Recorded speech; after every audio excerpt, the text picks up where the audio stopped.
Hello and welcome to this edition of FiTV. I'm your host, Brad Swanson. We are coming to you just a few blocks from Florida's capital. We are on literally the first day of the 2022 legislative session, but we're just starting committee weeks right now.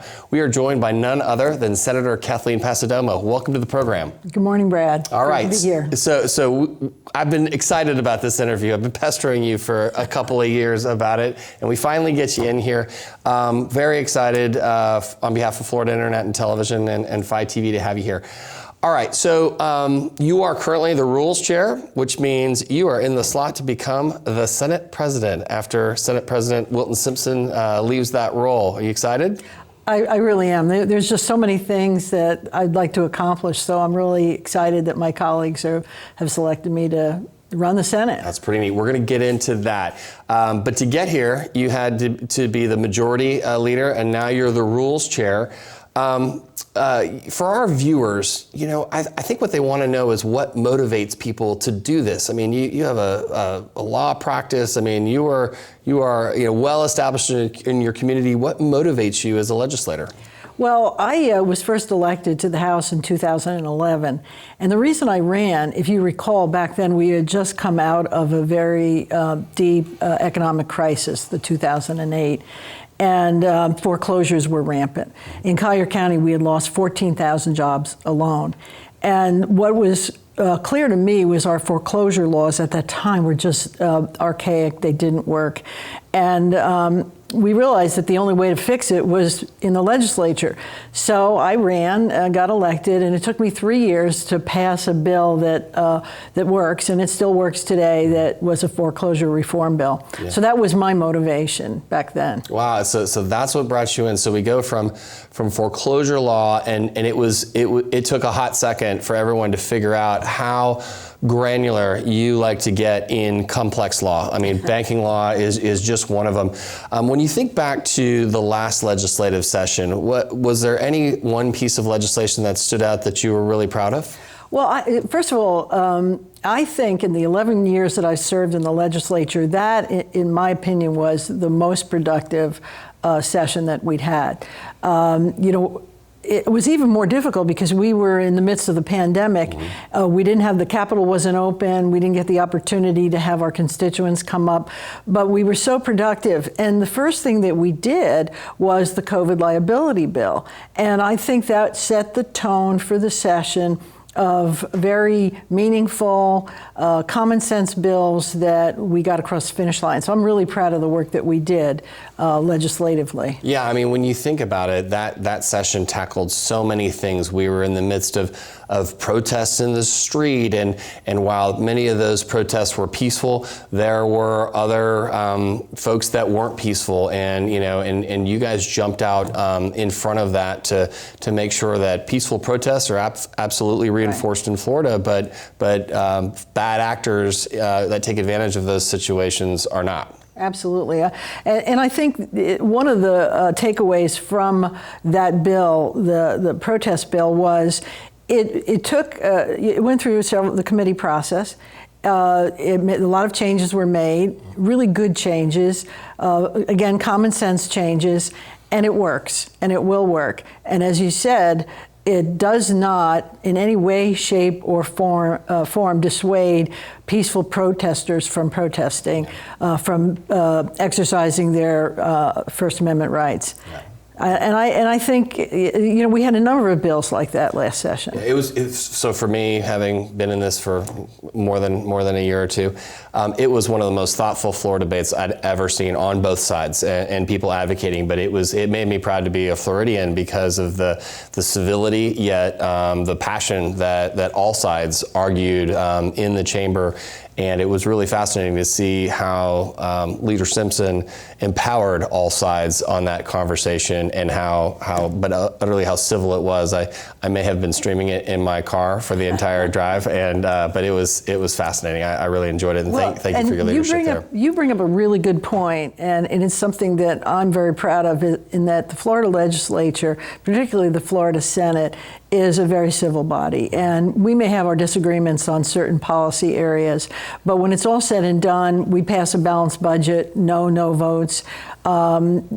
people weighed in. Everybody in the Senate has a role to play and is able to exercise that role. And I'm really proud of that because 98% of the bills we pass every year pass in a bipartisan manner, and they're in the best interest of our citizens. So that's what I'm really proud of in my service in the Senate. That's really neat. All right, so we're going to turn not necessarily away from the Senate, because I know your summers are filled with Senate-related responsibilities, and then there's campaigns. But what have you been up to this summer that while you haven't been up here? What have you been up to? What have you been doing? Well, I've been working, one of the roles of the incoming Senate president is running Senate campaigns, and so I started to take on that role earlier this summer. But I also, and a lot of people don't realize, my number one job as an elected official is constituent service. So I spent a lot of time this summer working with my staff and people in our community with some of the issues that they have. The biggest issue was, and I'm sure you've read about it, was the Lake Okeechobee discharges issue, which the Army Corps of Engineers came up with a plan that would negatively impact my side of the state, the West Coast, with a lot of discharges down the Clusatchee River. I spent a lot of time this summer working on that, working with my local government officials and constituents, and it was very productive. And hopefully, you landed in a good spot now? We're working on it. Yeah. We're working on it. It's like everything. Yeah. It's moving a mountain. The Corps is a Titanic level kind of a move. So a little bit, but we're all rowing. At least in my neck of the woods, we're all rowing on the same direction. Yeah, that's good. And you think about that tributary; it literally feeds that entire southeast corner of the state of Florida. It's a fascinating ecosystem, but left to the 1930s infrastructure that was put in Florida, it's not serving it well, so you got to fix it. So, all right, we'll stay tuned for more on that one.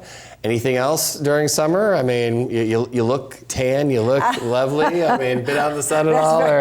You'd make a great lobbyist. There's a rumor. Yeah. So, I did a lot of traveling for Senate campaigns, but again, spending time in my district because, we're up here pretty much from committee weeks through the end of session. So the only time we have to meet with constituents is in the summer. And, living in Naples, it's really hard for my constituents to get to Tallahassee. So I try to get their, whatever they're doing, or whatever they want us to do, have them come to my Senate office. We also started with our delegation meetings to get local governments' input in the process, and that we also did during the summer. Yeah, it was busy. Well, yeah, there's no moss on your feet. We know that you're always moving. From this summer, what will you be taking into the legislative process? How will whatever you've done in your constituent issues, how will that affect what you're doing in the legislature this year? Well, first of all, I get a lot of constituents that have a great idea for a bill. So we've got a number of things in drafting. I'm not sure where they'll end up. We'll see what happens.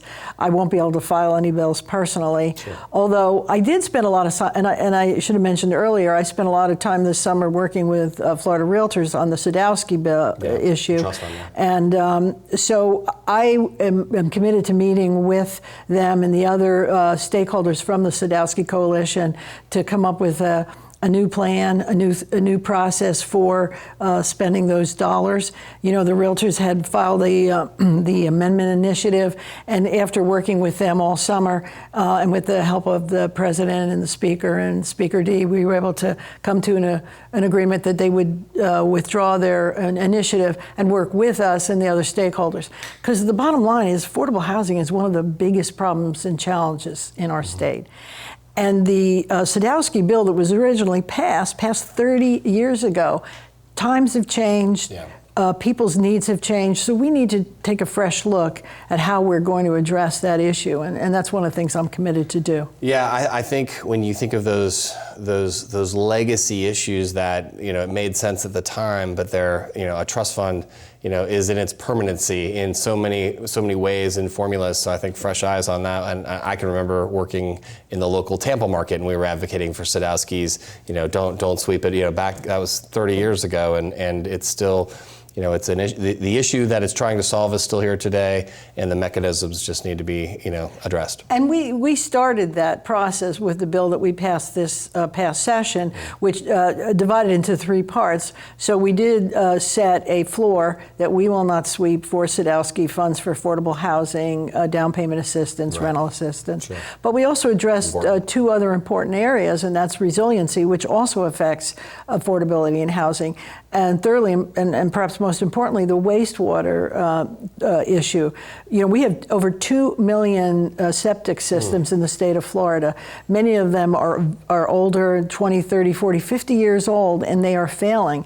And what's happening when they fail, the discharge into the groundwater of what was in the septic tanks is causing a lot of problems, challenges on our water quality. Yeah. So those are things that we need to tackle, and I think we made a good start last session, and I'd like to continue that process. I think when you think about the upcoming session and you think of redistricting and everything that's out there, I mean, there's a lot of oxygen stealers, as we like to say, in the process, but as we look forward and past this next session, how do you intend to lead? What will be your kind of guiding principles when you become president? Well, the first thing is I'm really thrilled that my partner in the House is going to be Speaker Dee Renner. He's a great guy. We have found over the years that he and I have similar philosophies of government. Mm-hmm. The only difference is I'm a lot noisier.